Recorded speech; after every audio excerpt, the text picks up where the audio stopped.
And Canada, the thing is, Canada really had more resources than them in the first place.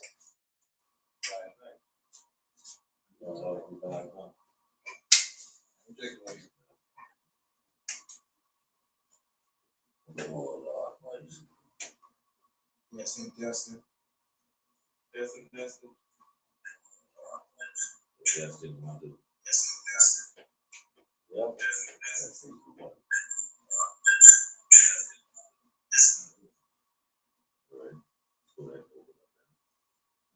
All right. Shalom. Shalom.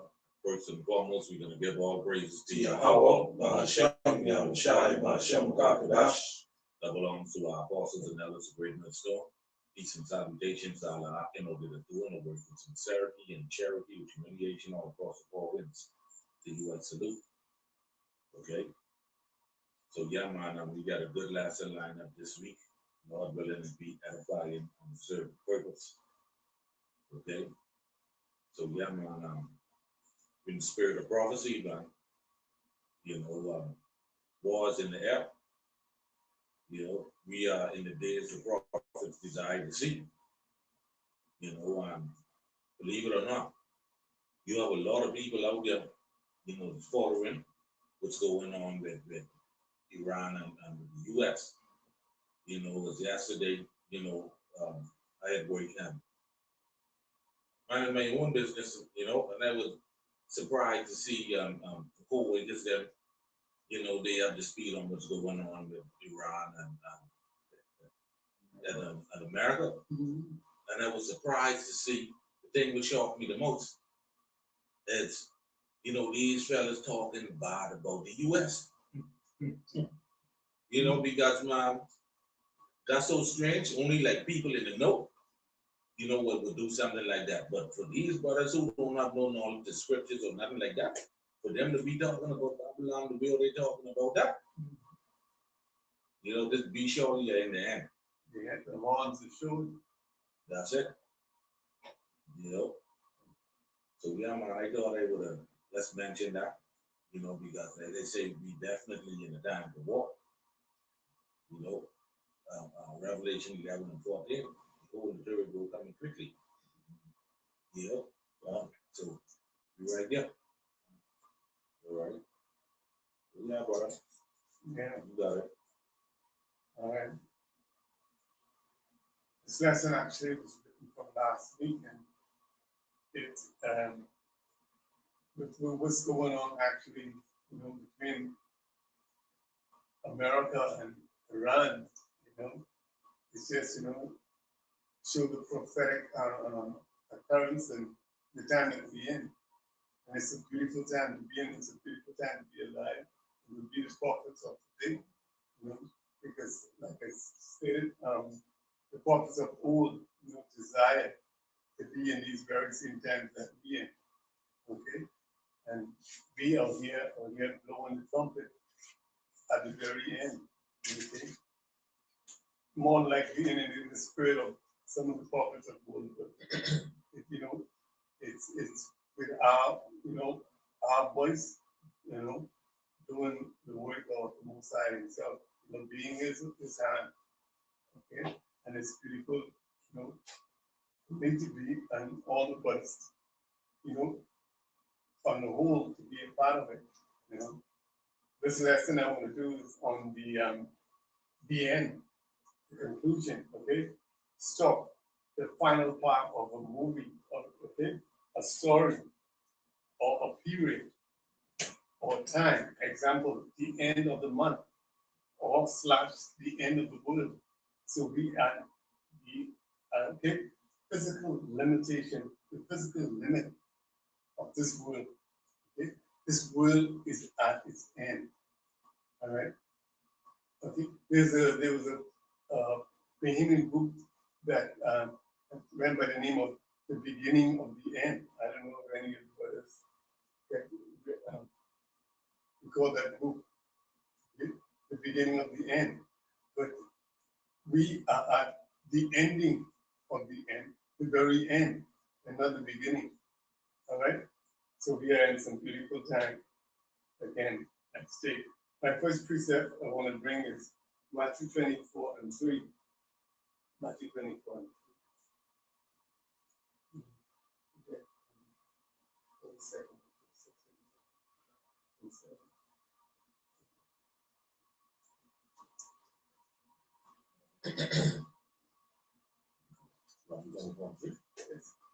This is Matthew 24:3. And as he sat upon the Mount of Olives, the disciples came unto him privately, saying, Tell us, when shall these things be? And what shall be the sign of thy coming and the end of the world? Okay. What shall be the sign of thy coming and the end of the world? Okay.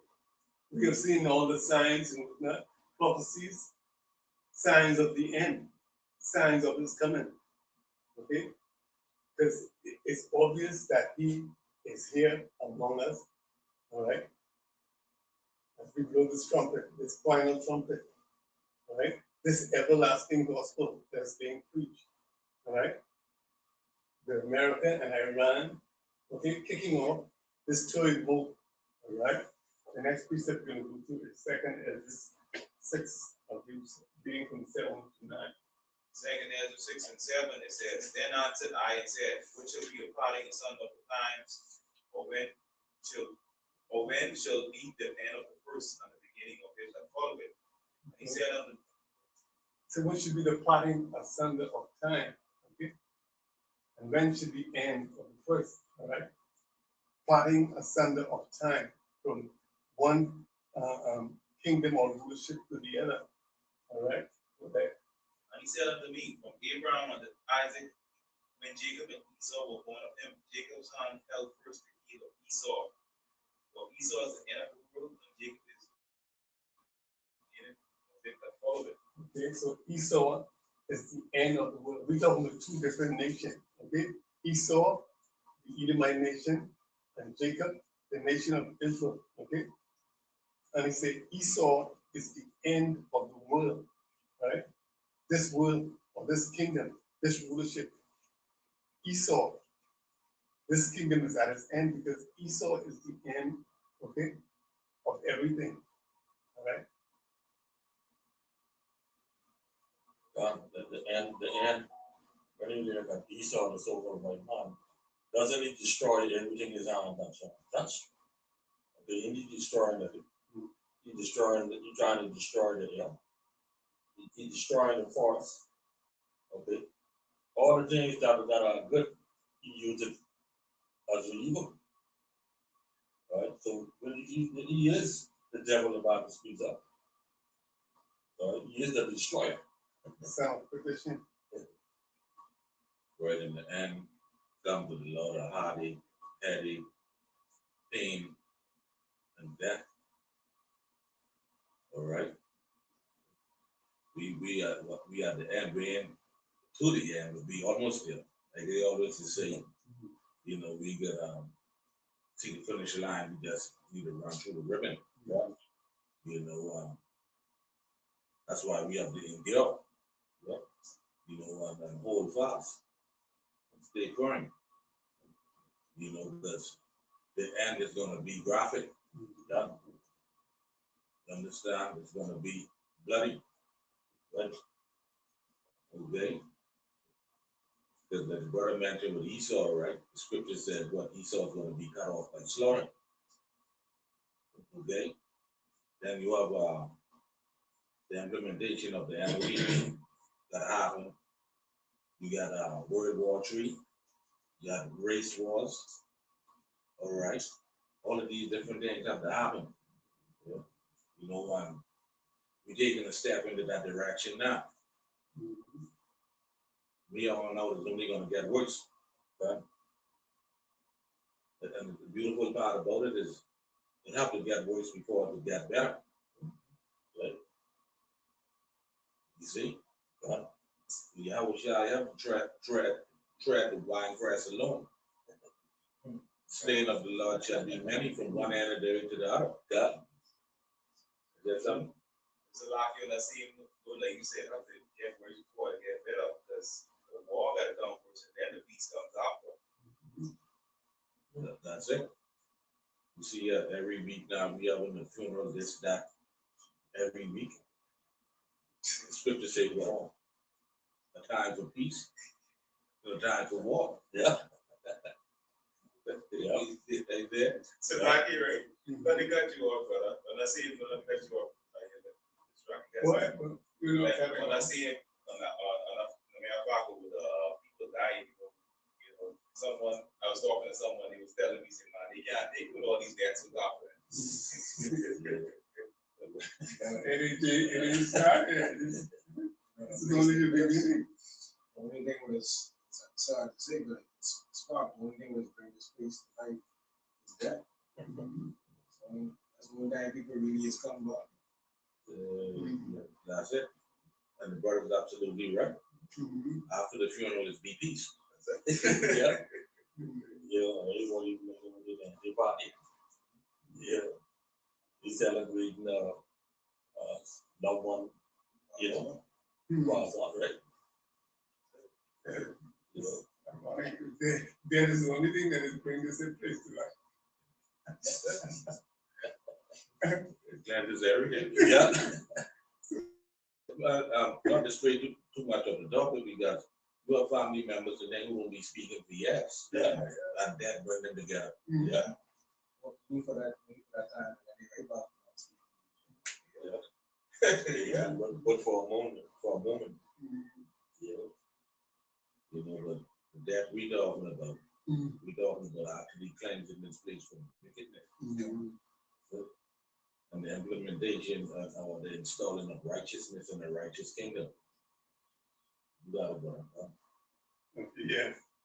Nothing lasts forever. And every rope, every story, vision, dream, will, kingdom, and Esau's is no exception. Okay? Your end is nigh. Okay? We can see, okay, your demise and the destruction that lies ahead. It is, you know, visible. All right? You can visualize this. All right? Can someone give me Deuteronomy 32 and 35?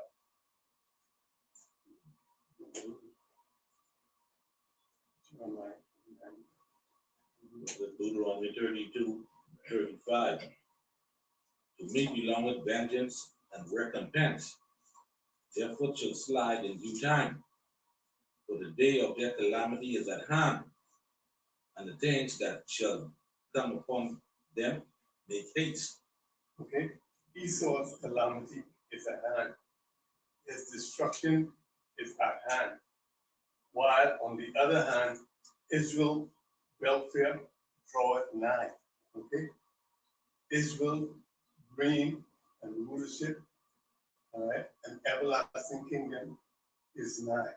All right? It is at hand. Can I get Jeremiah 29 and 11? Also do, right? Also do, you see in Jake now, you know, Jake ain't got no respect for Esau no more, but that shit out the window. It's like Jake now seeing what's going on, and they seeing that the white man is the devil, boy. It is spiritual, you know, it's being revealed. God, see what they say? They seeing that, they say that, yeah. I mean, they don't understand it, but, you know, like they can't stand Esau, but. We see that now backyard right here on this area. At one point, you saw how to put all the other they had the different markets, like a farming market, now they get rid of. Yeah. You running them over. They're glad the brother mentioned that, right? Because yesterday, you know, a couple of my co-workers been right about the minute, like, you know, I look at them, right? They said, well, you see that? Ain't no such thing. It's a good, decent, so-called white man, though. You know? Hey, boy, love that man. Say, boy, you right, you know, boy. Say, boy, they wicked, you know, boy. Say, you mind that, boy, they wicked. It's like, That's it. yeah. Yes, white man, you know, so when you know me, I just Robert right there. Yeah, you know. So I said, man, you can imagine our Lord. All right? Yeah. He got to pay taxes to these damn devils. How much more When he come back, few days he come back and say, you know what? You know what? You know? Yeah. The boy they care on like that with the Lord. The boy they wicked boy. You know, but they said, boy, now see that boy. They telling you, You know all that. yeah, boy. And the thing is, Jake would wait with them. The man, you know, I was reading one of them their rights. One of the Jake would wait with them. Man, flip, boy, he been laughing, boy. You know? Yeah, boy. But he didn't like that, boy. But you know, boy, you get around them, you gotta really show that and say so you did. Yeah. You know what? Yeah. That boy. And we made mention that those that work with them. You know, when you work with them, you're supposed to use you on them too. You're supposed to swing them. See, you don't never supposed to treat them like how we treat our brothers. You see, our fellow Israelites. You know, if you charge your fellow Israelite 5, you're supposed to charge them 10. See? It's a lot here, right? And I see him though, a lot of these Esau one people, the scriptures say they make their own laws fall upon themselves. I get a precept, right? Because we seeing right now, even since the Epstein files also, you got a lot of these devils exposing more the Esau. All right, this is Deuteronomy 7:6. At the mouth of two witnesses or three witnesses shall he that be worthy of death be put to death, but at the mouth of one witness he shall not be put to death. And who's the witnesses? Like the elders that brought out the insiders. They're the one who basically exposing Esau right now. The own people. So we are seeing this devil being exposed, and at the end of the day, this one of the things we're gonna happen for Yahweh Shai come, you have to be exposed. So the inside us, he won't people exposing him. Everybody hate Esau. Just so we know we at the end. Because the elder brother Yahshua was going and do, you know, how basically this Canaan all over again. You know, these different idols and things that set up, you know, how, you know, this was a plain set. Now people seeing it clear as day. They ain't hiding no more. One time, That's it. we had mentioned at one time the word, we used to whisper that word. Yeah. But now they big and bold, and people open the Sense door of and talking about it. And all that is a part of, you know, the downfall of this devil. Yeah. Then leading there's that. Well, the amount of time before they fully reveal, tell you to put a face to the feet. See, only amount of time before they get to all the actors. So lucky, right? That point you bring in the start. Not to cut you off, right? The movie The Wizard of Oz. Everybody was scared of the voice. Oh, did they hear that thunderous voice from to dog on and discover that was a man, you know, portraying to be a god. So that's basically exposure what we see in this devil now. In actually, you know what I mean? What people thought he was. Yeah. The scripture says, this the man? Yeah. And we, in this truth, we know exactly who he was. But the world, you know, they didn't. They used to they had this man on a pedestal. They used to glorify Esau, okay, speak highly of him, because especially the tourism being our main industry. But now the very same people and natives, yeah, they despise and look down on this man, you know, on this creature. They have no respect or regard for him no longer. Right? He's being looked down upon, and that's the fall of Satan. That's the fall of this devil, right? Go ahead. You know what? To tie into what the brother going to do with the Wizard of Oz, and everybody who watched that, you know, in the beginning stage when they heard that voice, that you tell people trembling, you know, they just but when they finally find out who it was, it's short, but they like, that's who you scared of. Like, so you have 14 and 16. They that see thee shall narrowly look upon thee and consider thee, saying, is this the man that made the earth to tremble, that did shake kingdoms, that made the world as a wilderness and destroyed the cities thereof, that opened not the house of his prisoners? This who is afraid of? Piece of shit. It's a lot they do right now. you see more and more Edomites exposing the elites. They're exposing their race. They're exposing their kind. Okay, I know you all had a chance to watch that short video with the elder apostle Tahar. They with the Edomite woman, she came out and she said, she was saying about how the so-called blacks in America have some type of power and how kind they just like they trying to figure out what it is. You know, so she was giving her experience. Say all her life, man, she had like privilege. You know, and what she did, she must have adopted a black child. She grew her child up. And when she carried the child around her kind, you know, I don't want people like, they turn up their face and talk stuff like that. And man, she said she didn't like it, so what she did, man, she do her research, and she saw that, man, that for years and years, the slavery, how we being treated. So she said, man, they have to be some type of power to us that they want, they can't get. You see? So all this stuff, man, she's talking about, and she said, man, she talked about the Christian church. So, man, all the Christian church is phony, you know. So she grew up in the church, and when she's saying that there's no truth in them, you know. So yeah, precept talking about this command. All right, because all of this tie into Esau right before his downfall, right before his end. You see? So this has to happen. This is the Bible prophecy. Right? This Obadiah 1 and 2. Behold, I have made thee small among the heathen, thou art greatly despised. And we seeing it. You see? We seeing it. Like they said, man, I was surprised to see my co-workers that, like them, they ain't in the truth. They don't read the Bible, nothing. But they just,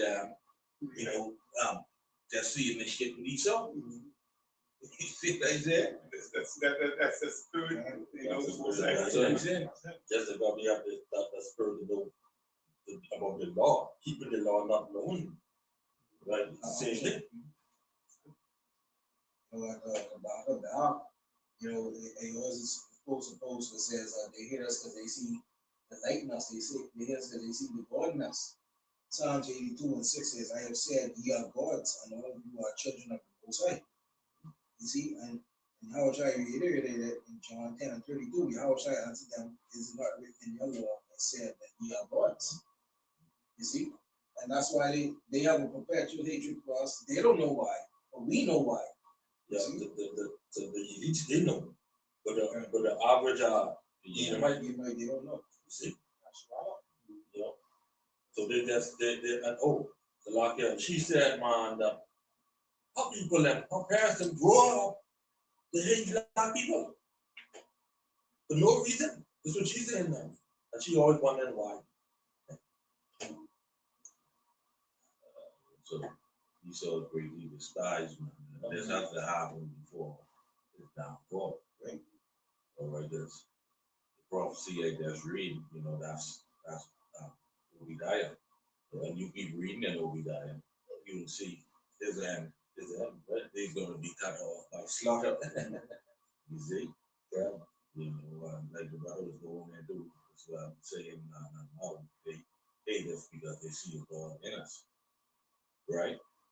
Now you can share something with you quick. Well, we just got this company to come and, lay some work for us. Plastic works now. We can farm it. And the Edomite boy, he asked me, he said, man, who pulled those bags over there? I said, man, he said, man, they straight. Man, and he trying his best to get his own straight. He said, man, what do you do? I said, man, that's called God given talent. I rub it right in the face. I say, of course, it comes with experience and, but they say like when you work so much hours, it becomes, right. So that's all it is. And really and truly, that's God given down. But you I gotta know you do everything better that's it. Yeah. That's what it is. than that. Anything with somebody that say, that's right. But Jay do it many times better. Like, look like find your best game like would work up. And put a Jake inside that same position many times over better. Find the fastest he might run up. And Jake would knock him on the ball. Yes, that's a coordination. You remember when Blake Griffin come on the scene? He might thought they had one on their side, but they didn't know he was a Jake.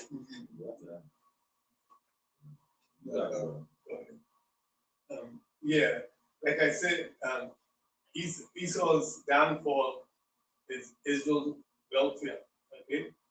And Esau's Jacob kingdom draweth nigh, okay? Jeremiah 29 and 11 will identify with this. It will identify. This is Jeremiah 29 and 11. For I know the thoughts that I think toward you, said Yahweh, thoughts of peace and not of evil, and give you an expected end. Give us an expected end, okay? And this is Esau's end, but then with Esau's end comes Jacob's welfare, okay? Because Yahweh say, I know the thoughts that I think towards you, even though we go through hardship, years, hundreds of years of labor, of captivity. He said, I know the thoughts that I think towards you, of welfare and not of calamity, okay?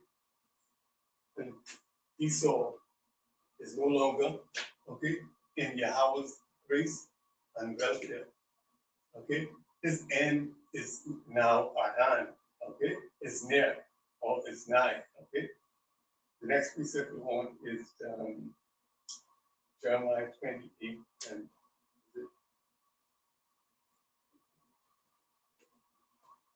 Jeremiah 28 and 8. Jeremiah 28. Prophets that have been before me and before thee of old prophesied both against many countries and against your kingdoms, of war and of evil and of pestilence. Okay, the prophets of old prophesied of lamentation, of woes, okay? And we are in this time here prophesying of Esau's end, Esau's destruction, okay? The downfall of his kingdom, okay? The casting down of the kingdom of Esau, all right? This beast nation, right? Okay, like unto the prophets of old, right? Who prophesy of calamities, okay? Prophesies against nations and kingdoms. We are doing that today, okay? As we prophesy, in Esau's kingdom is on its way out, okay? It's fallen, okay? And like the preacher said, I saw Satan as lightning falling from heaven, okay? That is the state of Esau's kingdom, right? You gotta get anything. But just like Esau, the people of Esau going down, his system, this so-called country going with him. Because Esau is synonymous with Babylon. So that's the whole thing setting up for Babylon, setting up for Esau the same way. This damn devil is about to self-destruct in the short order. There you go. It's self-destruct. When the devils and them when they have a home, they break up the TV, they break up everything inside the house. You shoot everyone. They shoot everyone. You see? Only person they don't shoot, only thing they don't shoot is the dog.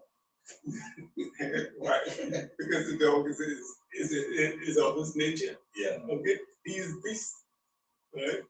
They are all animals. Proverbs 21, 20, for there shall 29. 29, 20. Proverbs 21, 29. Or Proverbs 24 and 29 says, It says, say not, I will do so to him as he has done to me. I will render to the man according to his work. Like the low sound people say, okay? Let's see, okay? Don't worry of it, okay? Don't worry of it. Right? So say not to a man, I will do as he has done to me, okay? And you know, we don't need to worry with nobody's done that, what Esau has done to us, okay? We don't need to take revenge on Esau, okay? Because that is the Most High's, okay? That is his, okay, story. Okay? That is his purpose to deal with, okay, and not us, okay? Can I get that on 2 Thessalonians 1:6? Well, you can deal with Esau the same time he dealing with Babylon. All right. But that's what the scriptures say, man. Whoever takes vengeance upon him, God has told us, you know, how he gonna deal with himself 7. down the road. You see? Now you think, man, you see Jacob, you know, off Esau or whatever, and bang, he get the hammer come down on him one shot. You see what they said? That's because, you know, the Most High have him reserved, you know, for the day of destruction, right? Right? You got it, right? Yeah, so we don't need to take revenge on Esau. We don't need to worry, you know, because the Most High have a special reward to him. Okay, his destruction, his end. Okay, he will self-destruct. Okay, with the Most High's, you know, leading everything. With the Most High's in control of everything. Self-destruction. He's heading for self-destruction. Okay. So we don't have to worry with Esau. Okay, his time has come. His end is nigh. Okay, can I get 2 Thessalonians 1:6? I can do right. That's like that movie Mission Impossible. Mm-hmm. Every time you done listen to that message, self-destruct. this message been self-destruct. But when he hear this, this message did get self-destruct, but he's gonna self-destruct. You know, when I say that, it's because, you know, when you know the war is going to basically be between Russia and the US, you know, and the two of them countries, they're the same people. That's divided. See against see. Satan against Satan. So they basically are going to be trading with drop 100 pounds with you. You drop 100 pounds. You know, that's the nature we they so used to being in power. When they start to lose power, it's like they start to get dangerous. See? When you see that devil start turning red, and there's holy composure going, but you can see them turning red once they reach that boiling point. Like, that's when these natures reveal itself. Yeah. You just see cover fields and take them by violence. Venezuela is an example of it. Oh, speaking of Venezuela, you know, I spoke to, I spoke to from before, I spoke to my Venezuelan friend here, and as I asked what other state of things is over there. He said, well, you know, they don't have no oil, so they can't get no power. I said, I don't have no oil, be honest, you're sitting on the Irish reserve. And the US over there have everything on lock. And the only thing they do is spoon feed them just enough to keep the power stations running.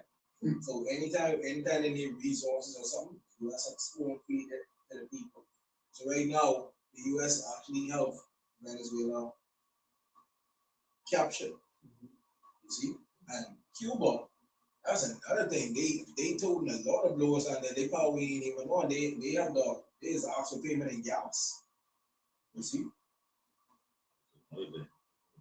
We're going to see a large migration start happening in Charlotte. Yeah. Well, it's straight too far. That's what it is. You say they ain't captured, they damn steal that country right in front of the whole world. And the thing is, the propaganda when they push them over there is that things getting better. You see, they say, so their response, yeah, man, things getting better. They say things can be better. I I said, well, that's what she can do. And the Yeah. thing about it, this devil, he just, okay, went into Venezuela, okay, take all the resources, the oil and whatnot, and have these people living you know, in a condition that they haven't been, used to for a while. Cuba is as being wiped out, okay? And now he's going in there in Iran saying that he going to defend and fight for Iran and whatnot, and how the people are being treated in Iran. You right here, and in just the other day, ICE was going around actually murdering people, And this devil, he got the audacity, to go and speak, like he is so concerned and so, such a single angel, okay? And this is his reason for going in to fight the war with Iran, all right? But you just destroyed, you got Cuba and Venezuela, I mean, living on the worst and then, this Haiti, conditions in Haiti. You cripple those countries. Yep. He was being the devil that he are. All right. You see the brother, GMS Lions in Rome. He just deal with you with the same thing you saying with Trump saying with Iran. Saying look at he going in there.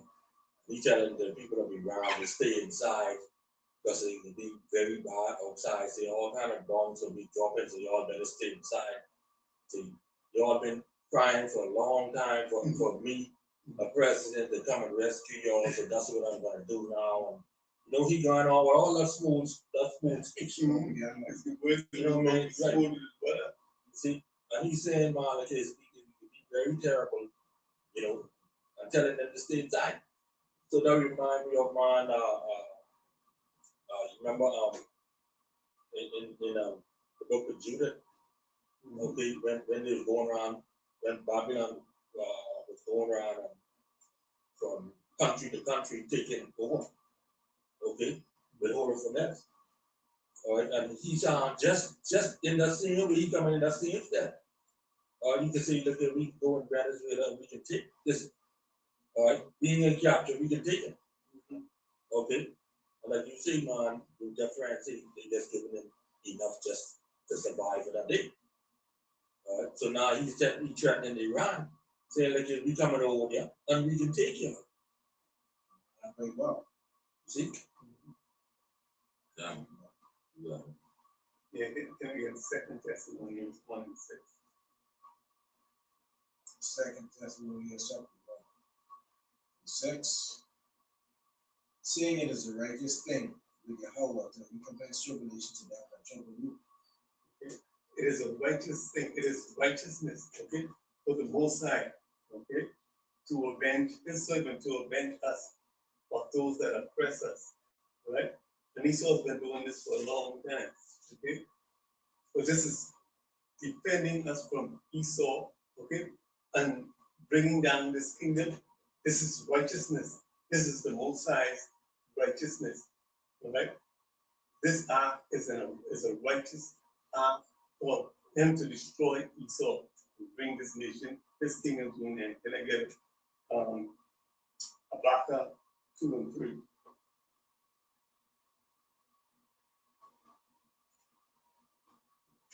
This is the book of Habakkuk 2:3. For the vision is yet for an appointed time, but the end it shall speak and not lie. Though it tarry, wait for it, because it will surely come, it will not tarry. So the vision is speaking daily, okay? I ain't lying. Every day we are hearing about dreams and vision, okay? Prophecies being fulfilled, right? The vision is speaking at the end. He said that at the end it will come. It will not tarry, all right? All right? Can I get 2 Peter 2:3? This is the book of 2 Peter 2:3. It reads, and through covetousness shall they with vain words make merchandise of whose judgment now for a long time many are not, and their damnations numbered not. Okay? His judgment are hasting, okay? His judgment, okay, speeding. It is speeding, right? It is not slumbering, it is hasting. Okay? It is being speed up, right? The both sides is like I say, I saw Satan as lightning falling from heaven. So this man judgment is hasting, all right? Esau, Edom, woe, woe, okay? I ain't sorry for you, boy. Okay, what Yahweh gonna do, and Yahweh shall gonna do with you when they come back for you. Whoa, whoa, whoa, I ain't sorry for you, Esau. I ain't sorry for you, boy. All right? Well, you gotta be sorry for this devil. You know, I know who could be sorry for the devil. Yeah. You know, but the devil, he just made the devil. You know? And then the thing about it, when the rest of the Jake find out who this devil was all the while, you know, he could just be in trouble. You got something? Yeah, good precept. Matthew 24 and 3, and as he sat upon a mount of olives, the disciples came unto him privately, saying, Tell us, when shall these things be, and what shall be the sign of their coming and of the end of the world? Now you go into that word end, it means completion, consummation, end. When you go into the root word, it says the end together or at the same time, the end completely, to bring to an end, finish complete, to accomplish, bring to fulfillment. All right? To come to pass, to effect, make, conclude, finish, to make an end of, to bring to an end, destroy. And who's coming to completely destroy this man's kingdom? Yahweh Shai, right? To go deeper, right?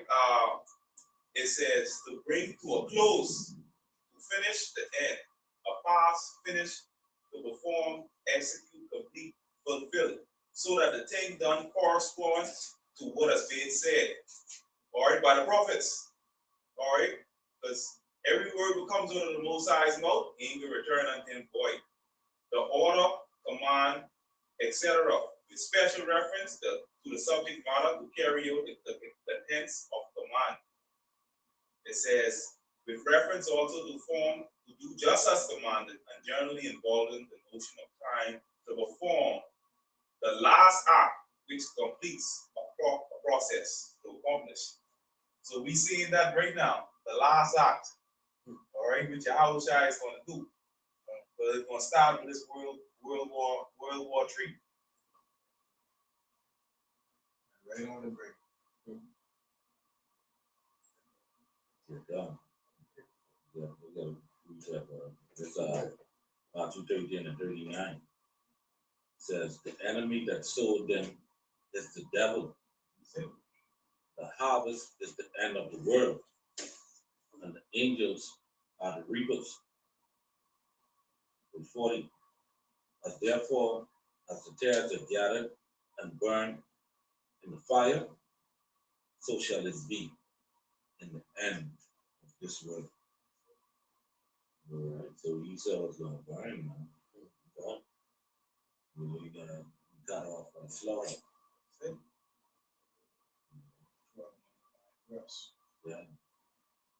All right. Can I get Ezekiel 25 and 13? This is Ezekiel 25 and 13. Therefore, thus saith Yahweh power, I will also stretch out my hand upon Edom. I will cut off man and beast from it. I will make it desolate from Timon, and they of the Dan shall fall by the sword. Okay. Esau, your time and your end is nigh. Okay? And the prophet, the precepts state that you shall fall by the sword. Okay? Your kingdom is finished, all right? So you can stick a fork on him, okay? Because his kingdom, his rulership, all right? His reign of this world is at an end, okay? I hope this lesson is edifying. You got something? Done. Yeah, man. At the end, we're going to be putting in a lot of work as well. Because right now, we're fishing. You understand? So in that time, we're going to be hunters. And as it is right now, some of the best hunters you damn could find out in the world today is Esau, Edom. But we're gonna be the true hunters, you know, on that day. Right? Yeah. So that's what the verse 12. I think that's gonna say that's true. God, So that's gonna be done by us. that's it. The scripture also speaks about thou art my battle axe and weapons of war. You see? Every hole in the rock. That's it. Yeah. Ezekiel 25 and 12.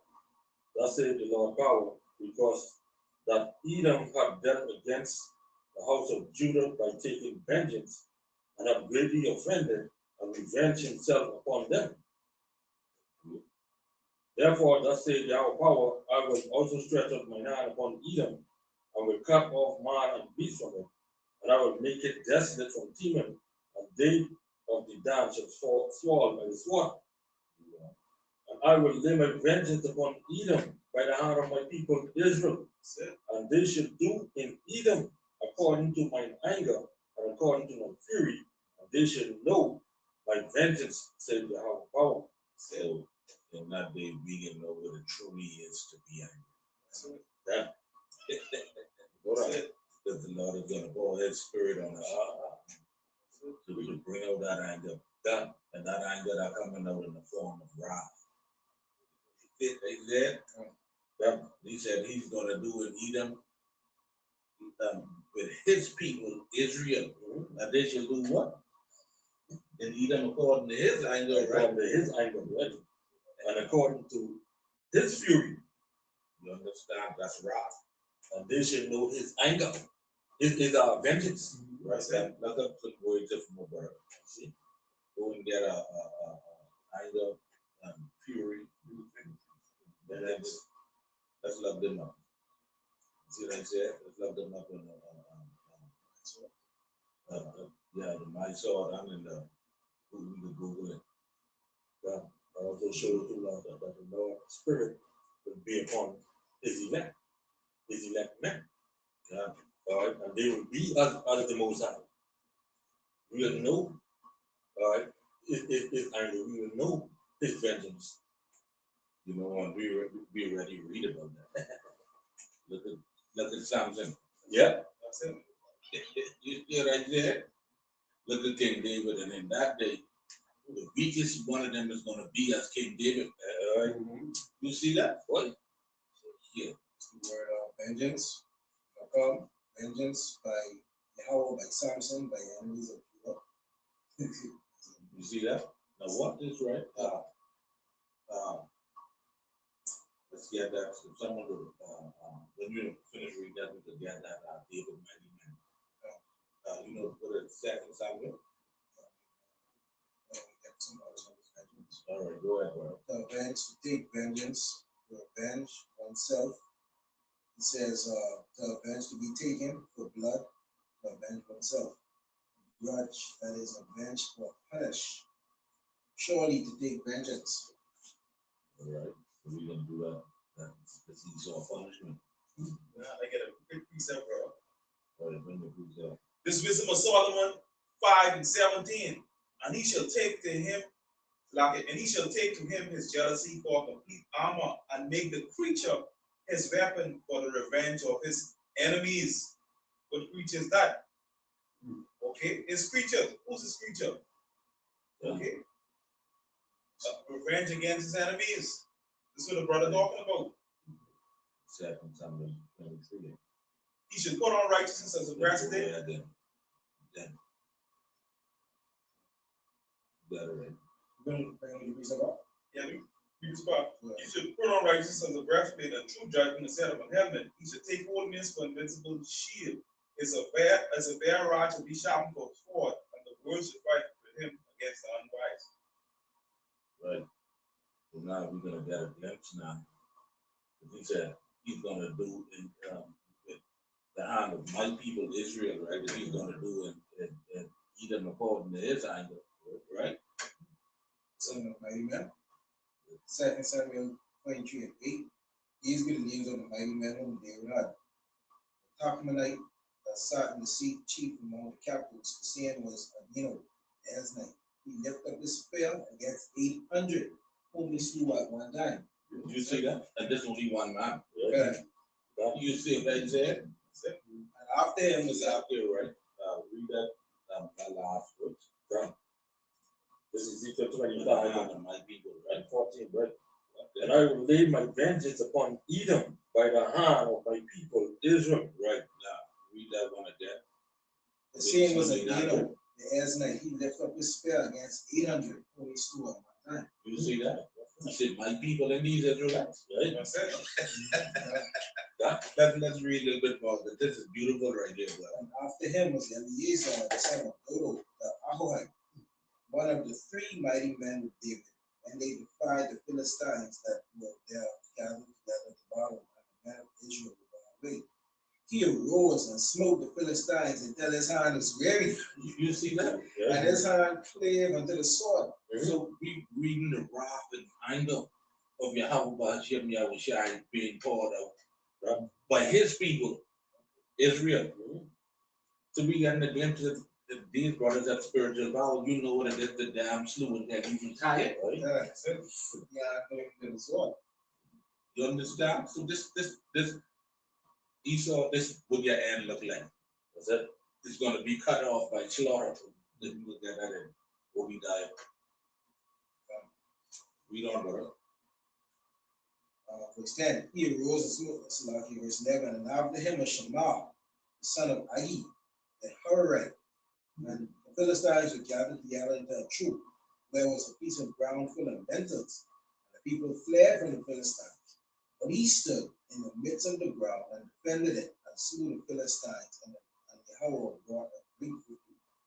Yeah, read. It says, the 3 of the 30 chiefs went down and came to David in the harvest time into the cave of Adullam, and the troop of the Philistines pitched in the valley of Rephaim.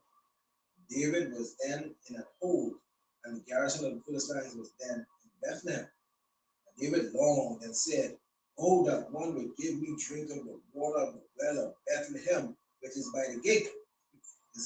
He only wanted something to drink, right? And 3 mighty men break through the host of the Philistines and drew water out of the well of Bethlehem that was by the gate, and took and brought it to David.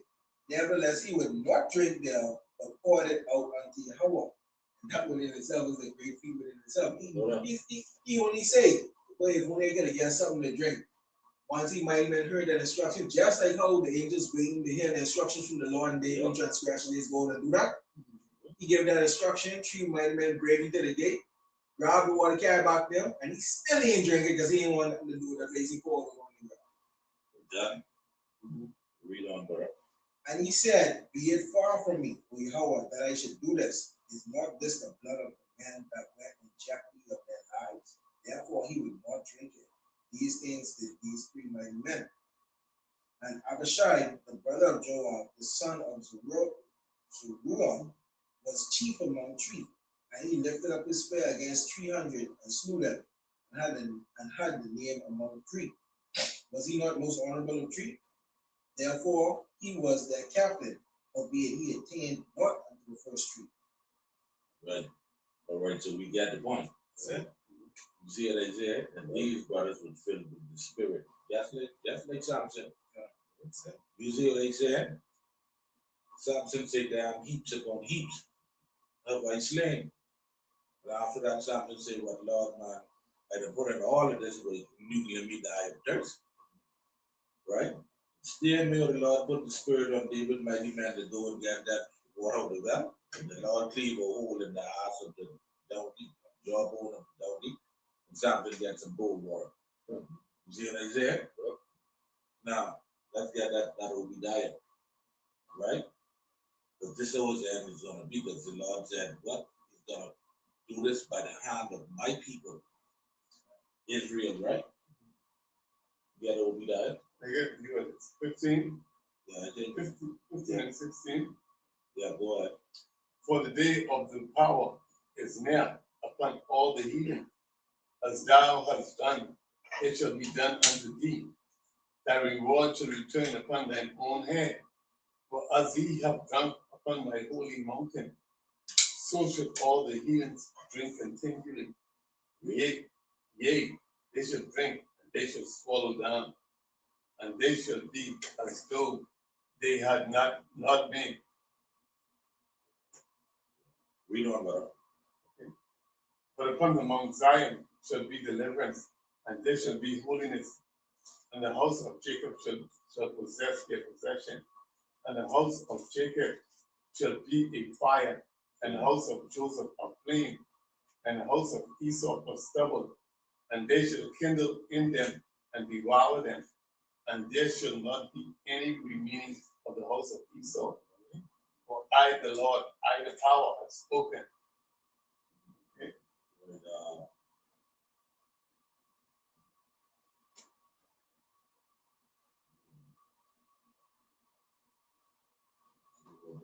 so we come up with slaughter.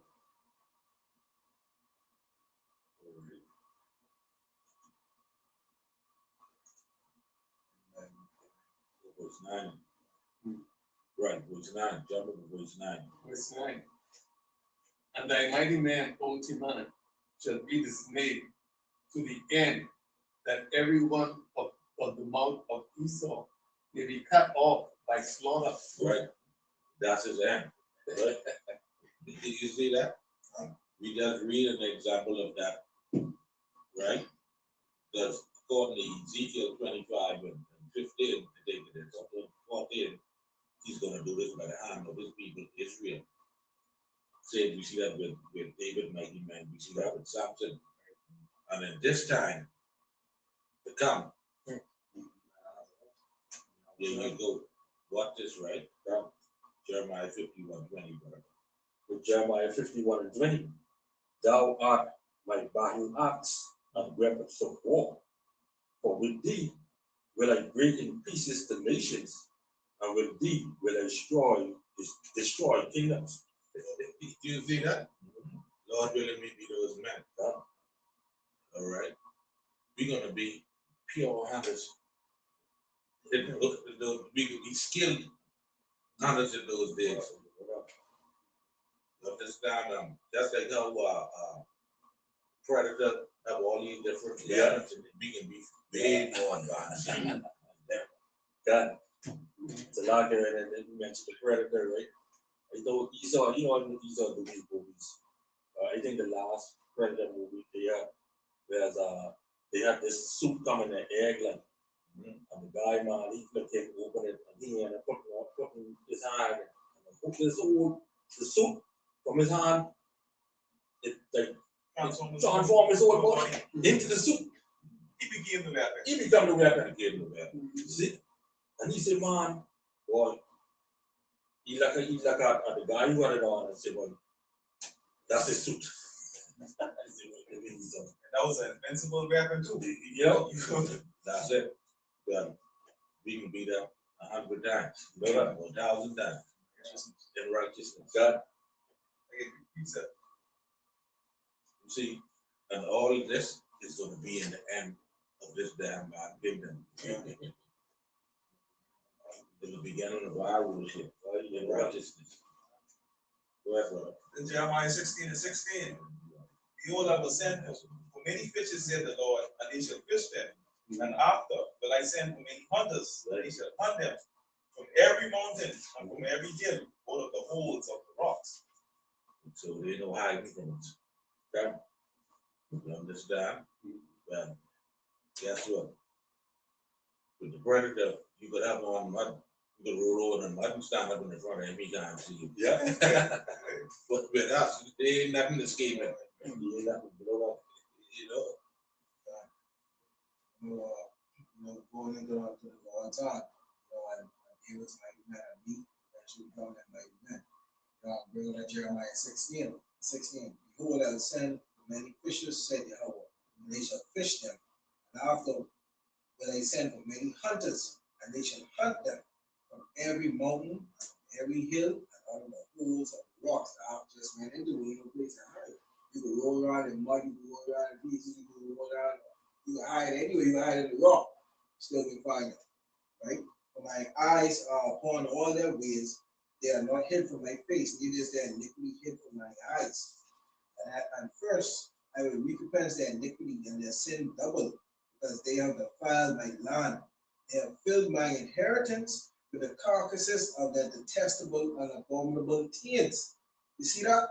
That's the thing. And look at the word, how this word is now. Detestable, abominable things. Man with man, woman with woman, woman with animals. Detestable things. The Most High say he will recompense their iniquity double.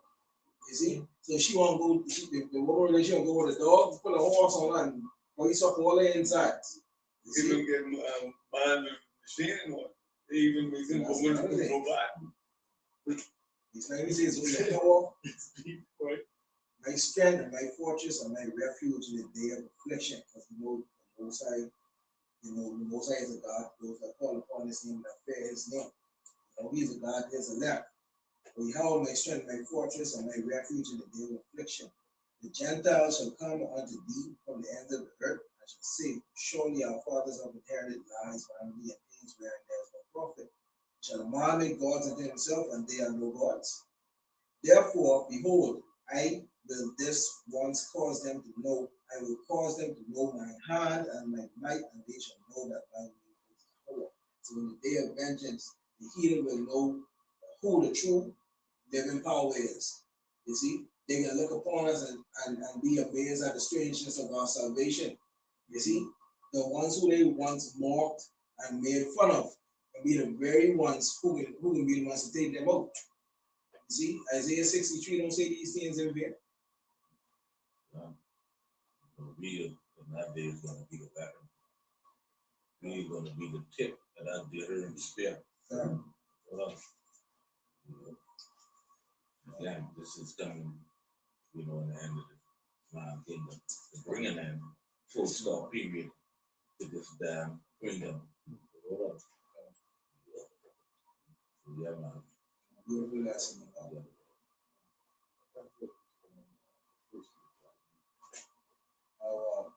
That's what Most High put in my spirit. This lesson is to beware of distractions. You see, because right now the world is jam-packed full of distractions. You see, many things, could stray you or pull you away from the mission that you were set to do. You see, you could imagine, right, having to deal with something and not knowing what it is. You see, or to be aware of something, to be aware of something, we have to understand what it is. You see, and when we look up the definition of a distraction, right? Because a lot of people suffer from distractions but don't realize that that's what it is, right? The definition of distraction is a thing that prevents someone from concentrating on something else. You see? Another definition is an extreme agitation of the mind. Now, when we go into some of the synonyms, it's a hindrance, madness, insanity, and interruption. You ever notice whenever you go to, let's say, do a lesson, either your phone ring or a noise happening in the background, or something, needs to distract you from doing that lesson. But once you get into it, nothing can distract you from it. You ever notice whenever you set your mind to do a task or even to go read or something, so anything you have to do with the scriptures, some manner, shape, or form is happening.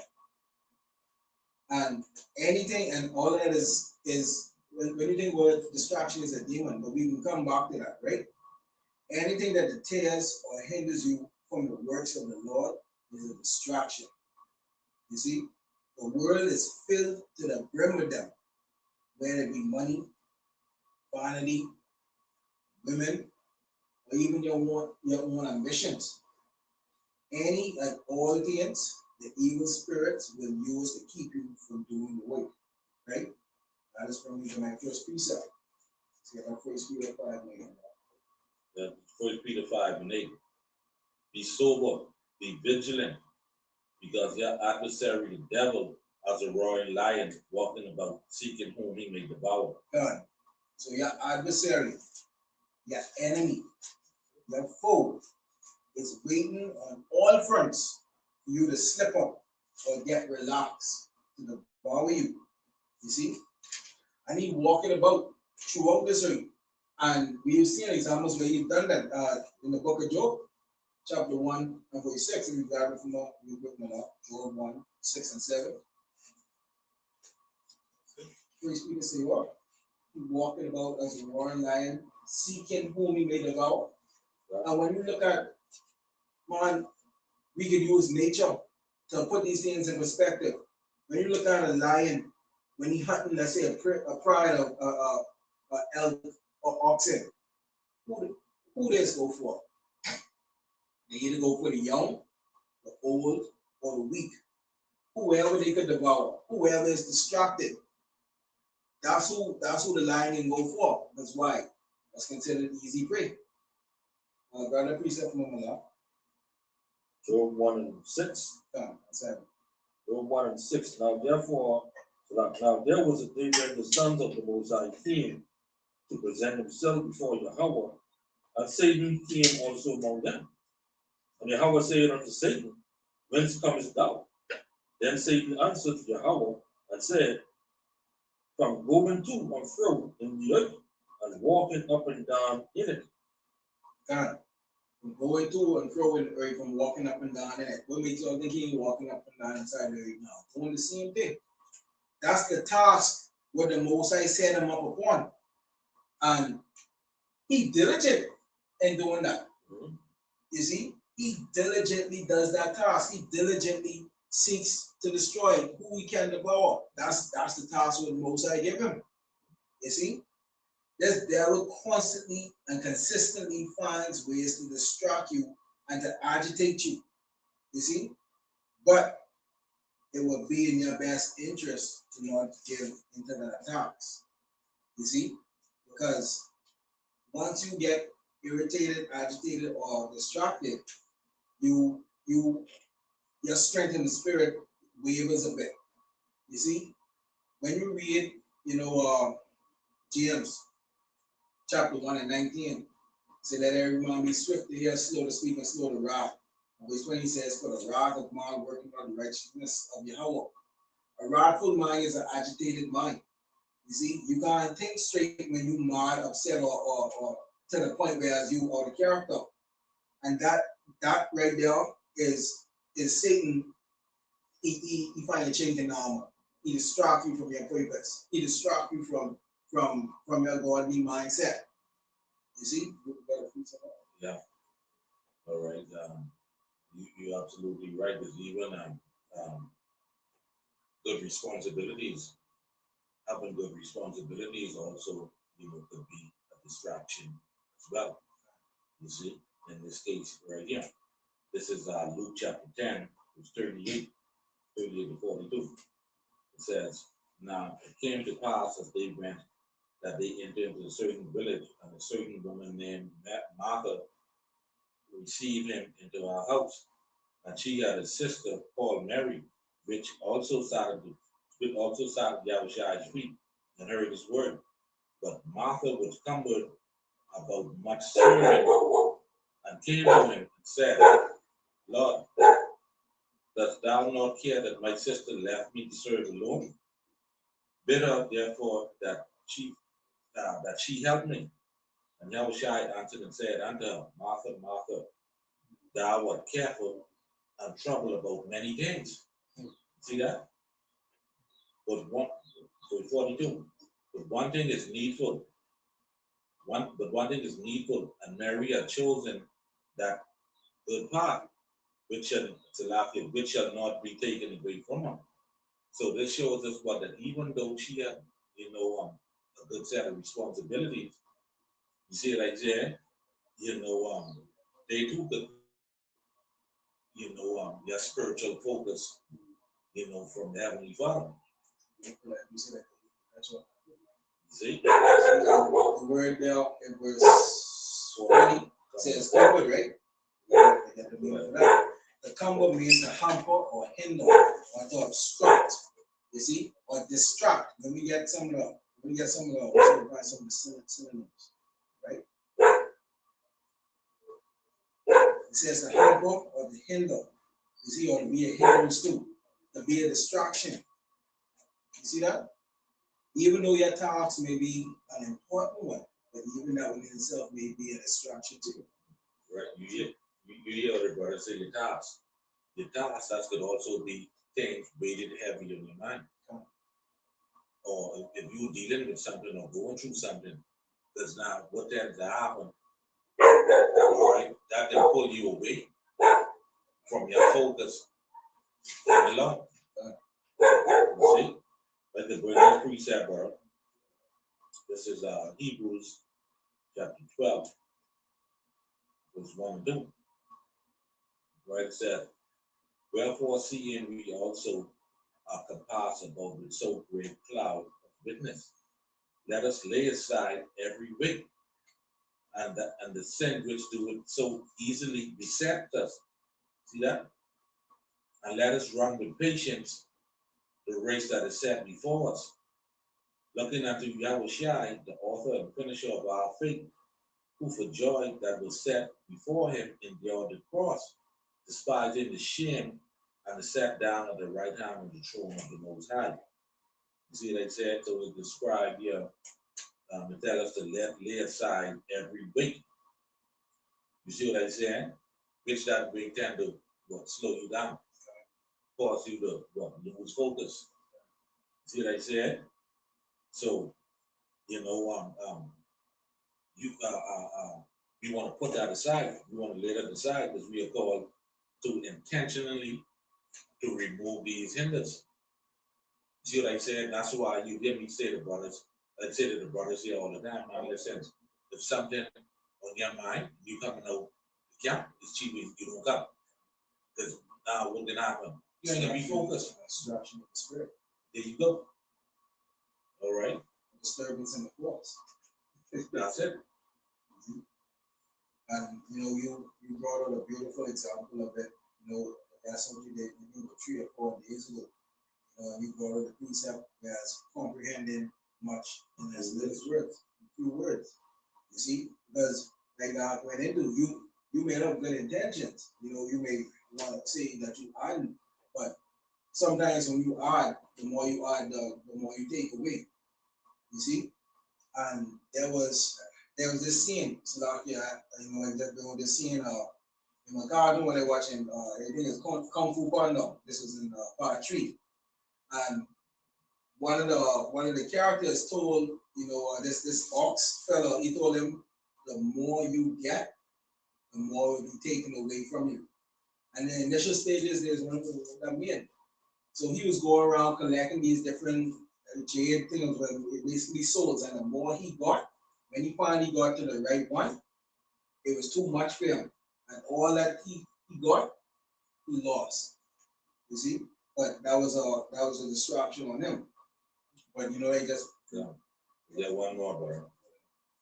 Because these distractions is serious, especially being in the truth. You see, Yahushua gave a parable. All right. Get it right now. This is Mark chapter 4, verse 18 and 19. It says, these are they which are sown among thorns, such as hear the word. What this? Verse 19. And the cares of this world and the deceitfulness of riches and the lust of other things entered in, choked the word and it became unfruitful. So now guess what? The brother do a lesson here early in the week. You see what I said about finding time. What the heck? Like being too busy, right? Because if you being too busy, guess what? That's a distraction. yeah. You see what I said?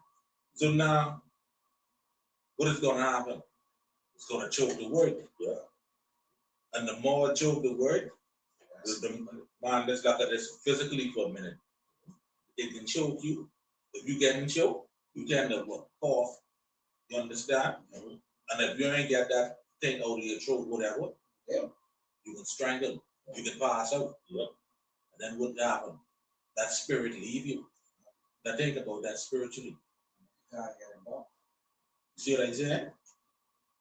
So this right here, this is some serious thing. You know, this is a serious thing because that distraction that you could also worrying is a distraction. Belt is a distraction. All these things, you know, choke spiritual growth. You see? So now it's beautiful that you going into this lesson. You got it. You know, and I'll touch on many different points, you know, because there are many examples where distraction caused man to fall. Right? And we get a couple of those. Right? First one I start off with, let's get Genesis chapter 3 and 12. The first distractions. He goes through them straight to the point, Genesis 3 and 12. Book of Genesis, chapter 3, verse 12. The man said, the woman whom thou gavest to be with me, she gave me of the tree, and I did eat. Yeah. Straight in. And the Lord, you have it. That's verse 12. So okay. All right, let me read verse 12 again. Genesis 3 and 12. And the man said, the woman whom thou gavest to be with me, she gave me of the tree, and I did eat. What was Adam? What was the Lord's instruction to Adam? Not eat of that food, right? But Adam was distracted by his wife. You see, and that within itself is a huge distraction for many men. Your wife, the wife of your bosom, that's a huge distraction for many men, right? Sidebarring your purpose to console or accommodate their feelings. We have to understand that feelings and emotions are their weapons of choice, right? And I can bring out a couple of examples entailing that, right?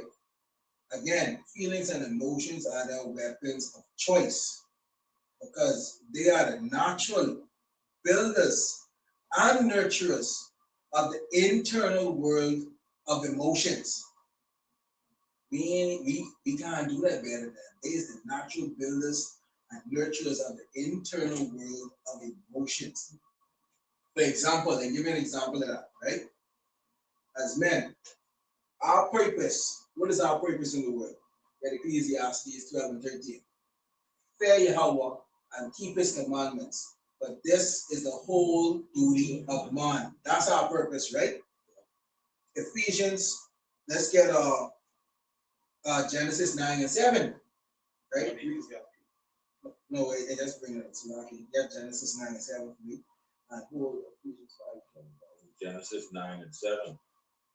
And you, be ye fruitful and multiply, bringing forth abundantly in the earth and multiply therein. God, to be fruitful and multiply, right? So keeping the commandments, be fruitful and multiplying, right? You get Ephesians 5 and 25.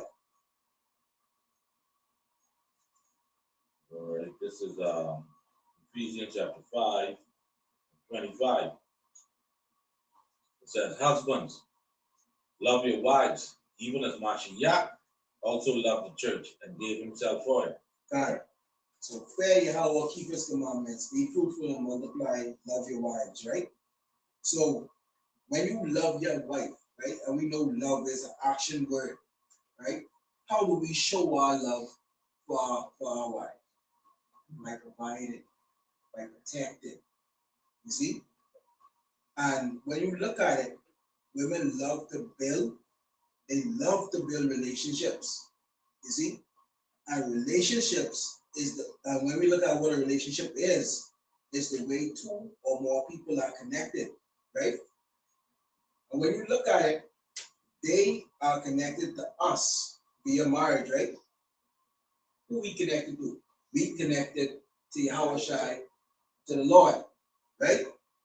But the distraction comes in when your connection to the Lord is weaker than their connection to you.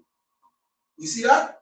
So if your connection to the Lord is weaker than their connection to you, when you look at it, when the connection that was made, when your connection to the Lord was made to pull both y'all up, right? If that connection is weaker than her connection to you, is this a connection and this your connection and hers is strong, what you think can happen? That can slowly pull you from the Lord and into serving her. Yes, Sirach 25 and 24. Right? Before you bring that reset, right? And that's a good point you make. Perfect. That's a damn good point you make. Is now if your connection stronger to her, right? Not pulling you away, right? But this is why the scripture tells us this. Colossians 3 and 2. Set your affections on the things, right? Not on the things on the earth. He said exactly that distractions also come from, you over focusing or overtaking. All busy with the man. That's it. Rather than focusing on eternal stuff. Yeah. That's what we should be focusing on. Right? Things that are above. Right? He said, so if you take that attention and time and things and you put that solely in the woman or running after woman or a job or whatever you may be dealing with at that particular time. All right, that's where your energy's going to go. What I need you to read Sirach 25 and 24, that is what I can lead you.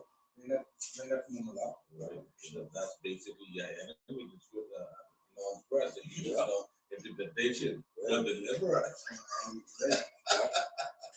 This is Sirach 25 and 24. Of the woman came the beginning of sin, and through her we all died. So, if one can, you know, have that connection, you're supposed to have that connection with her. If your connection with the Lord, if your connection with the Lord will pull you all both up. A strong connection with her, your connection with her is stronger than your connection with the Lord, that will pull you all both down. You see, read the precept one more time, Lord. Yeah. Sirach 25 and 24. Of the woman came the beginning of sin, and through her we all died. Through her we all die. So what connection you want to be more connected to? Don't let that distract you. You see? Now we got an example of that, right? We see this in the case of Samson. Let's get Samson, Judges 16 and 15. Right. And then when you are in the whole Micah chapter 17. It's in the book of Judges 16 and 15. She said unto him, how can thou say, I love thee, when thy heart is not with me? You hear that? Read that one more time and we can come back to that. And she said unto him, how can thou say, I love thee, when thy heart is not with me? Thou hast mocked me these 3 times, and hast not told me wherein thy great strength lieth. Micah 7 and 5, Malak. Micah 7 and 5. Trust ye not in a friend, put ye not confidence in a guide. Keep the door of thy mouth from her that lie in thy bosom. Samson get distracted by what? Our feelings and our emotions. You see? Because, and you say you love me, so why you being truthful to me? February 17, Malak. Judges Judges, yeah. 16 and 17. So Judges 16 and 17. That he told her all his heart, and she said, and said unto her, there hath not come a razor upon mine head, for I have been a Nazarite unto the Most High from my mother's womb. If I be shaven, then my strength will go from me, and I shall become weak and be like any other man. See why Micah said, and we all know what happened after that. You see why Micah chapter 7 and 5 says what it says? We supposed to love them. We were instructed to love them like how the Lord loved their church. But we ain't supposed to worship them. We worship the Lord. You see? Bring precept up. This was Corinthians 7:29. As they said, brethren, time is short. Meaning that both they that love wise be as though they had none. So your mindset should be, the real things is as short as time is. Be like you don't love no woman. Be fully committed to how Shimmy Shai, the ministry. They have their time, but you gotta be a balance where you put that at the forefront, serving the Lord. So fear ought to be your number one. You see? Now when we read Judges 16 and 15, right? Read that one more time, Malak. Judges 16 and 15. The Judges 16 and 15. She said unto him, how canst thou say, I love thee? Yeah. Read on. Okay, now see it. How canst thou say that I love thee when thine heart is not with me? Done. And earlier, in the lesson, feelings and emotion is the number one, is the go-to weapon. So when we read verse 15, the word love was then weaponized against him. You see, it was used as a weapon to distract him from the purpose what he was set on. You see, we have to be very mindful of this. You see, we have to be very mindful of this. Thank you, sir. All right, this is Philippians chapter 4. Read from verse 6 through 8. It says, be careful for nothing, but in everything, by prayer and supplication with thanksgiving, let your requests be made known unto the Most High. And the peace of the Most High, which passeth all understanding, shall keep your hearts and minds through Mashiach Yahushai. Verse 8. It says, finally, brethren, whatsoever things are true, whatsoever things are honest, whatsoever things are just, whatsoever things are pure, whatsoever things are lovely, whatsoever things are of a good report, if there be any virtue, and if there be any praise, think on these things. So Paul is letting us know what? To guard our thoughts. All right, so guarding our thoughts help prevent what? Mental distractions. See what I said? So that's why the scriptures, like they bring out earlier, set your affection on things that are above. That's what we're supposed to be focused on, things that are eternal. Not these damn distractions, but I'm just going to take you out of the truth. All right, so like here, right? One of the main things about bringing out this woman. The next thing, one of the next big thing do is your job. You can get into that. All right. You can get into that. All right. Precept. Well, Yes, this is Ephesians 5 and 25. Okay. It states that husband, love your wife, even as the Mashiach love the church. Okay, so we ain't supposed to have that love, this undying or emotional love for the woman. He said, as a Mashiach love the church, and how he loved the church. Okay, feeding his sheep and taking care of his keeping them in straight meat. exactly. He said, love as a Mashiach love the church. Right? That's how he instructs us to love our wife. Right. That ain't coming from a place of feelings and emotions. Right. That's it. That ain't coming from the place, man. I don't want to hear what that we have to say. I want to hear from your heart. Yeah. Yeah. That's what they like. If they don't put up that, they would hear what you have to say. It ain't about feelings and emotions. So when a man love you, he love you, but based on your feelings. He love you based on how much you want to help. Now, when you look at it, if you try to use their weapon, feelings and emotions to try to combat them, you would forever lose. You would never win that battle. That's how come. Exactly. That's how come whenever you come over the scripture. That's how you. And these scriptures and precepts, it teaches us how to let and how to handle these women.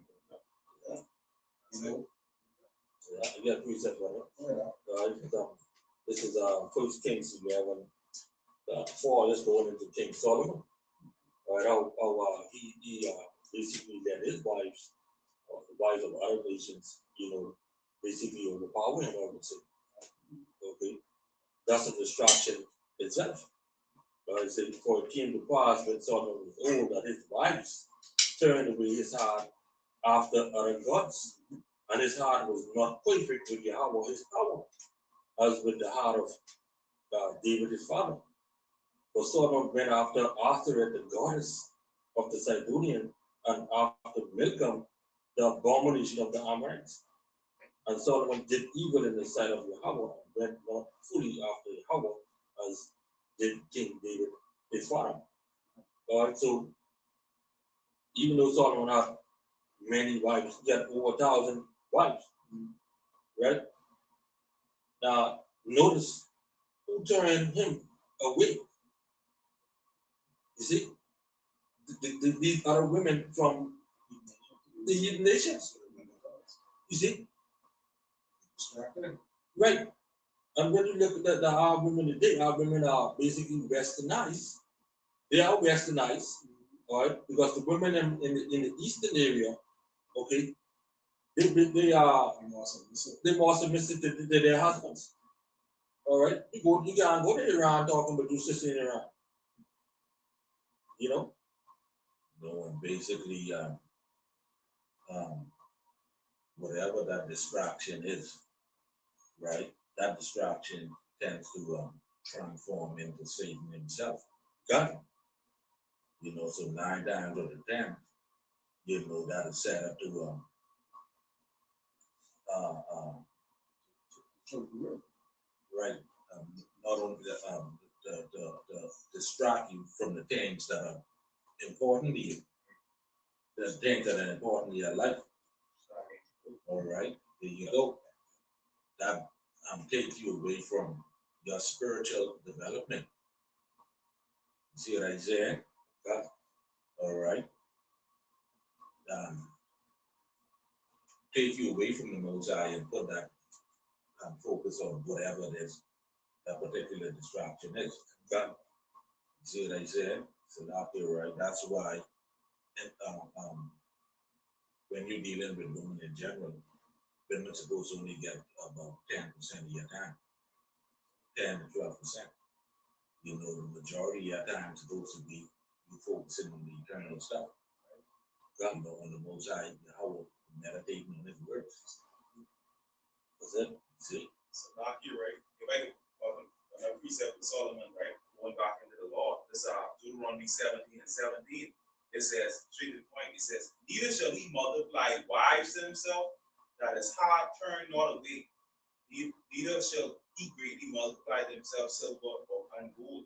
So we know, understand when you get multiple women that require time, you know, resources. You understand? Because you know them women, they came with a different God. Also, that's a serious temptation and distraction. so I give it opportunity could be a structure as well, depending on what the opportunity is. You see, because you could have an opportunity to say get a job that is making more money, but is it worth it? You got that job will come with more time. That job will come with more work. Okay, it requires you to be up late, or it requires you to do this and do that.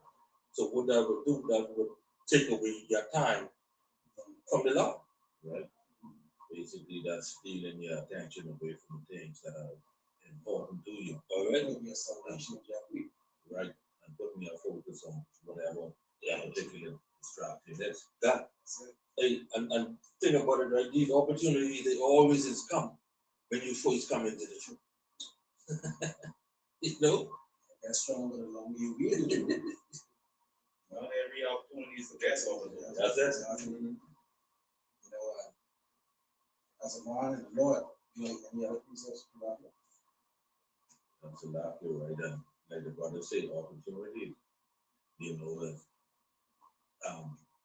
these opportunities that the brother say show up when you just coming into the truth. Right? Which that opportunity comes in the form of the devil. I get this. You see what I say? Just watch this, right? The same way how Eve showed up to Adam in the garden, that was the damn devil show up to Adam. And so like you too, also brother back you up. They come and manifest as an angel of light too. There you go. Yep. It's coming there looking very pretty. What? Walking to and fro. Right. Seeking whom you may devour. Right. Then you You got it. know, as a man of the Lord, it's many times worse and harder for us. You see? And the reason being, all right, let me give you an example. You know, this pertains to how we intend to weaponize love, right? let's say you're a financially stable man. Let's say you got a nice job, you in shape. You know, you work well with your hands. You know, you putting in the work. You in this, you reading. You know, you putting the Lord first and foremost, right? Most of the times, if not all the times, they would tend to have a problem with that. And the reason why she has a problem with that is because she has no problems to solve. And what I mean by that, when you use a finished product, per se, you know, they got, if you in shape, they gotta say that you're in shape. If you financially stable, you need this, you got that, you got that, you got that. If you always consistently in the work, they can't say you're in the spiritual mind. You know, if you work good with your hands and something great, they can't say you're worthless. So what they can fix, if you're a clean man, you keep your house clean, you can cook your own food. They can't say you're dirty or you can't cook. So now they have nothing to fix. You see? And on the exterior or in the external world, you know, that's good. They love that. But that ain't good for the internal world of emotion. You see? And because that's the catalyst that dictates their behavior. You see? Their behavior is based on how they feel. And if they feel this type of way on the inside, they can project that on the outside, right? And what that does is that leads to them not feeling feminine or even valued. You see, if you don't give them something to play, if you don't give them something to clean or something to cook or something to do, they feel like they have no value. You see, and they always raise the question, what do you bring to the table? Oh, I can cook, I can clean. I can do that myself. Or I got money, I got my own funds. Or I got to be ready in shape. What other value do you have? So now, if you're in a relationship with them where they wanted a relationship, now they feel devalued. Oh, you don't care for me. Or you don't do this. Or you don't love me. See where the emotional weapon comes in again? Now, because where they feel not valued, that catalyst within them, that emotional catalyst now weaponized. The lie say, oh, you don't love me because you don't tell me where your strength is. What the fuck my strength have to do with me loving you? You see? So we have to understand these things. You see, it may sound crazy, right? But they don't feel valued if they don't have internal problems in their relationship to fix or to solve. You see? And this is why when everything goes smooth and you don't never bring any arguments or emotional tension or chaos, it's pulled back and it's introduced the argument themselves. Eileen had nothing to worry about. But because she didn't have nothing to fix, all right then, you say, why you don't tell me the secret? You say you love me, why you can't tell me? And be mindful of these things, and that is a big distraction. That itself is another talk, but that itself is another topic, you know, So like, and also when you go to the extreme, she was a high value for Philistine Island. You see? You know, but that itself is another topic, you know, we can bring that on at a later date or later time. See? But the key aspect when they harping on is not to lose your cool or get agitated and temptation. You see, because distraction is a demon. As a man and men of the Lord, when the adversary can't get to us, he goes to the weaker vessel. Satan didn't do nothing with Adam. So what are you going to do? You're going to the weaker vessel. You see? The Philistines couldn't do nothing with Samson. So who are they going to? The weaker vessel. You see? They couldn't do nothing with Solomon. So who they going to? The other woman, the weaker vessel. Satan couldn't do nothing with Job. So who are you going to do? He convinces you right there, oh, praise the Lord in there. You see? He uses them to get you to crack. But you have to remain steadfast and don't give in. You got 1 Peter chapter 5, verse 9 now. You see? All right, 1 Peter 5 and 9. It says, whom resist steadfast in the faith, knowing that the same afflictions are accomplished in your brethren that are in the world. All of us is go through this. But not all of us can remain steadfast in it. The only thing that can keep you steadfast is these scriptures. That's the only thing that can keep you from the wiles of the devil and putting on the whole armor of Yahweh Qam Yasharahla. That's the only thing that can keep you from that demon. You see? So like you too, you know the real reason also a lot of these women, especially the ones some of these who came to faith, the way they stop like that because of comforts. You know, being too accustomed to comforts for a long period of time. Right. You know, You take it for granted. that's it. You see? Now, this ain't just about distraction, ain't just about the woman. Yeah, they are a major distraction, but they are not the only distraction in this wicked world. The ark brought it earlier, you know, your job or your finances, right? You know, another one was mentioned, you know, in the world of distractions is your ambitions or your goals.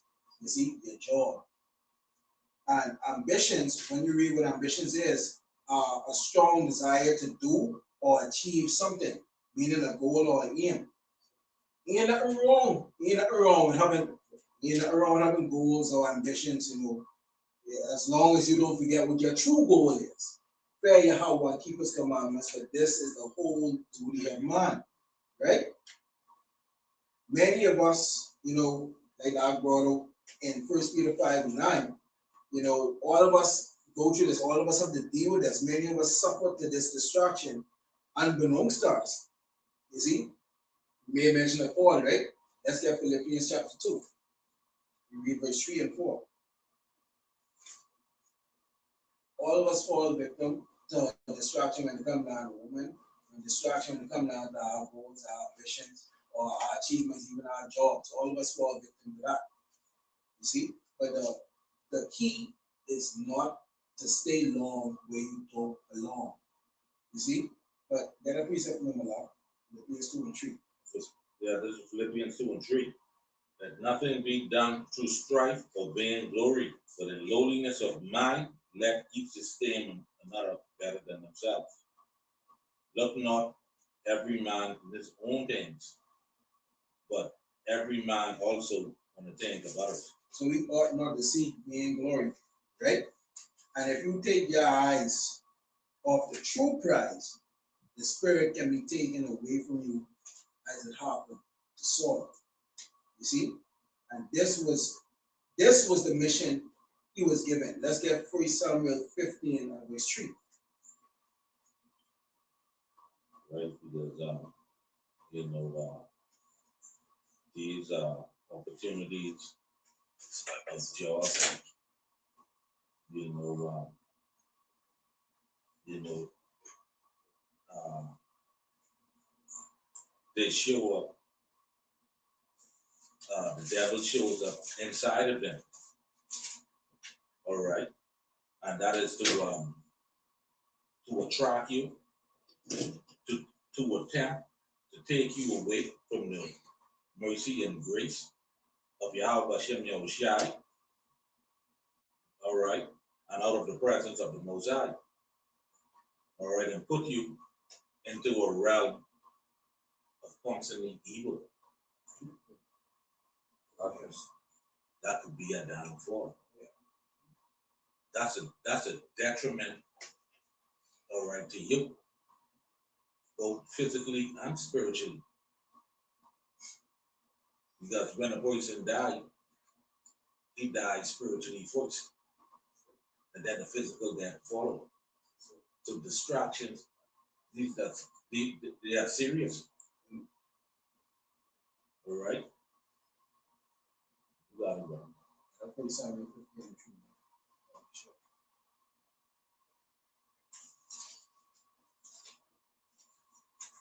This was the mission. This was his assignment given to him, you know, by Yahweh Hashem Yahushai. You see, this is what he was instructed to do. Right, and you brought up the point with the women as well. That is why she needed to be dictated to. She needed to be told what to do. How we do something. You see, right? I don't know how to sit down with your trouble. Right. Because if she ain't dictated to, then she can be out of order. When you dictate to them, that's equal what? Subjection. That's it. When you give an instruction, don't waver. Because any sign of wavering, there's pick up on that. There's a pick up on that, there's a sense weakness and then lose respect. Right. If you dictate to them and tell them whatever, that all that equals is discipline. You got it. 1 Samuel 15 and 3.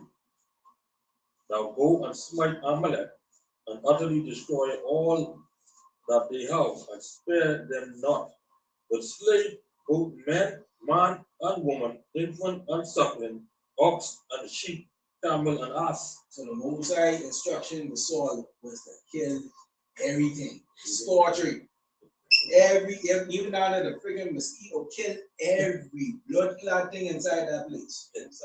No, everything. You spray the big one or lemongrass or whatever they are, kill everything down. Don't bring nothing back. Right? That was his instruction. But he ain't glory, right? Yeah, verse 8 and jump to verse 8. Verse 8. And he took Agag, the king of the Amalekites, alive, and utterly destroyed all the people with the edge of the sword. But Saul and the people spared Agag and the best of the sheep, and of the oxen, and of the fatlings, and of the lamb, and all that was good, and would not utterly destroy them, but everything that was vile and refused, that they destroyed utterly.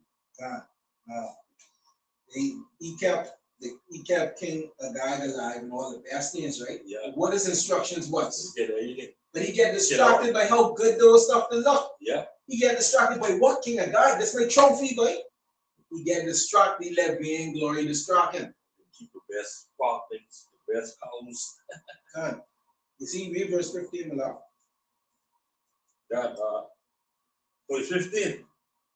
And Saul said, they have brought them from the Amalekites, for the people spared the best of the sheep and of the oxen to sacrifice unto Yahweh thy power, and the rest we have utterly destroyed. This well the being glory was revealed. Yeah. You see? And when you look at what being glory is, it's excessive pride in oneself or one's achievements. You see? Get this big time job, get this big, this nice fancy car. Yeah, what? That's being glory. Because now you thinking it's you who got it for you on your own accord. No. The Most High give you that to see what you can do when you get it. You see? Saul case, they get this king. They got these nice things like a sacrifice these to the Lord. So you can imagine, Saul said to himself, that he take that strong line and keep the good shit to sacrifice to the Lord, and also keeping King Agag as a trophy, right? Remember you made mention earlier about the intent, right? You might have good intentions, What he did may have been with good intentions, but he sacrificed these good things to the Lord, right? But that wasn't your instruction. You see? Your intention does not outweigh the instructions. Yeah, but the scripture say, obedience is better. Verse 22. Bring up them a lot. Was it 1 Samuel 15 and 22? And Samuel said, have Yahweh as great delight in burnt offerings and sacrifices as in obeying the voice of Yahweh? Behold, obey is better than sacrifice, and to hearken than the fat of ram. So the intentions might have been good, You might have intended, I might do this. That was not your instruction. The Lord tell you to do something this way, and you think, he tell me to do it this way, but this way might be a little better, you're going off.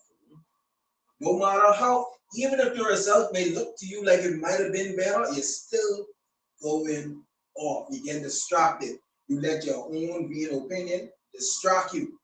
And you can't, and the time we're in now, you can't afford for that type of distraction to get you to cause that spirit get taken from you. You can imagine that spirit get taken from you because you try to do something better than what the Lord tell you to do. Flip. You see? It's a lot of what they think is better. God, but they think it's better. You see? And then you apply that to the woman going back again. That's why she need to be dictated too. You understand? When you dictate that he will inside in line in subjection, which leads to submissiveness, which also leads to discipline. You see what I said? Which also shows that you have rulership over her. There you go. Now, if you don't rule over her, she's gonna rule over you. And guess what? And if she ruling over you, Satan ruling over you. That's the biggest distraction. You see what I said? Now you have a problem because now if Satan ruling over you, you now become the prime, the primary suspect, and being the enemy of the Most High. Yep. Now you sure that's something you want? Let that sink in. Listen, I have a precept to support what you're saying. God, okay, this is 1 Timothy 2:12. But I suffer not a woman to teach, nor to observe authority over the man, but to be in silence. Okay, so the woman's supposed to not, be an authority over the man, or having no last say, or then that's like they say. That's like it, right? That's why the discipline is key. See what I said? That discipline is key. You remember the Lord's Prayer, Matthew 6:13. All right. So we have to ask ourselves, man, what is that evil? See what I said? Yeah, I got a good precept. I can read it in the NLT, Genesis 3:16, right? Because the brother speaker, but they got to get dictated to, right? Because their desire, you're going to see now, right? This Genesis 3:16. Then he said to the woman, I will sharpen the pain of your privacy, and in pain you will give birth, and you will desire to control your husband, but he will rule over you. They desire to try to control over their husband, But if you allow that, then you're gonna fall a victim. Oh, yeah. Right, and like the brother was saying earlier, that ain't just goes to the woman. That goes for your different job opportunities, desires. As a matter of fact, Because with the job, if they can see they always can get you to come in, like if we tell them like at church, they oh, we need to come in. If they see they can always get you to do it, they ain't gonna respect what it is that you out there. You give them power over you. You give them power over you. And you find it, but you ain't on it. What you mean? They can get the audacity now, but you can't never let it get to that point. right. You see? And also, you're busy all the time. If you're busy all the time, man, it's time for the Lord, right? See, all these distractions. And it pulls something today. It goes and sometimes man just want to be alone. It ain't about nothing or no one. Sometimes you just want to be to yourself. I don't want to explain why I don't want to talk about this. Just leave me the frig alone. You see? And instruction, imagine you give the command, to somebody or you give the command, hey, leave me be. I don't want to be bothered. Right? You ready to give that instruction and they come you're all right. I don't want you to ask me up already. I told you to leave me alone. And now they feel as you want instructions not heeded can lead to consequences not wanted. Because you didn't listen to the instruction was initially given to you, now we in argument. Because you didn't listen to what they didn't listen to what you requested, now it's an issue. Because Saul didn't listen to the instruction was given to him, his consequence was what? The spirit get taken from him. Because Vashti didn't heed the instruction of the king, she get locked away forever. Disobedience. The disruption could be deadly. So, but It's a lot of different. Your distraction could be anything that you need to. Okay, it even be family, even be children, especially. So all of these things, could distract you. Okay, once you beat to that, so that's why the scripture tell you what the roughly paraphrasing that give not that thing. Okay, search yourself and see what's good for you and give not that to them. Okay, because that very thing like that, see, okay, that particular distraction could lead to your death. And the movie The Matrix is a perfect example. Look at the lady in the red dress. Quick distraction, turn around, dead. Yeah. Yeah. That's so dumb. So You know, that's how come we can't let, you know, in the case of using an example as well, we can't let vainglory and your selfish ambitions distract you from the instructions the Lord has given to you. You see, the First Peter 5:9. Right, this is 1 Peter 5:9. It says, whom resisted steadfast in the faith, knowing that the same afflictions are accomplished in your brethren that are in the world. God, and this current world is a strong and wicked place. You see, and we don't fit in many places around here. The only time you really feel like you belong is when you amongst your king. You could go to a nice restaurant, a nice party, or whatever. Let's say you go there and you amongst these people. You feel out of place there. You feel like you don't belong there. You see, you don't stay long where you don't belong, and you may want to partake, you know, in some of the world pleasures, right? You may want to partake in the pleasures, and that's okay, you know. Ain't nothing wrong with that. But moderation, along with discipline, must be exercised because God brought in the precept, you know, fall alongside of it and when pawns grow up and choke the word, right? Don't fall victim to the system and the demon of distraction, right? I hear you mentioned earlier, distraction is a demon. Remember, we went into a lesson. These demons start to lose their power when you find a demon, right? The demon of distraction, a CDL. When you go back to it, it says the noonday demon, right? And that causes slothfulness, restlessness, and a wandering mind that drags you away from your spiritual duty. You see? And when you think about it, it causes boredom, apathy, and the desire to escape one's current and necessary tasks. That's why the scripture tell you, put not off for tomorrow what you can do today. You see, because if every time you do that, that spirit of distraction gets stronger and stronger and stronger. You see, now you have a wandering mind. Some of the symptoms that you are being attacked or tried by that demon, right, is constant yawning. You always yawning. You always drowsy.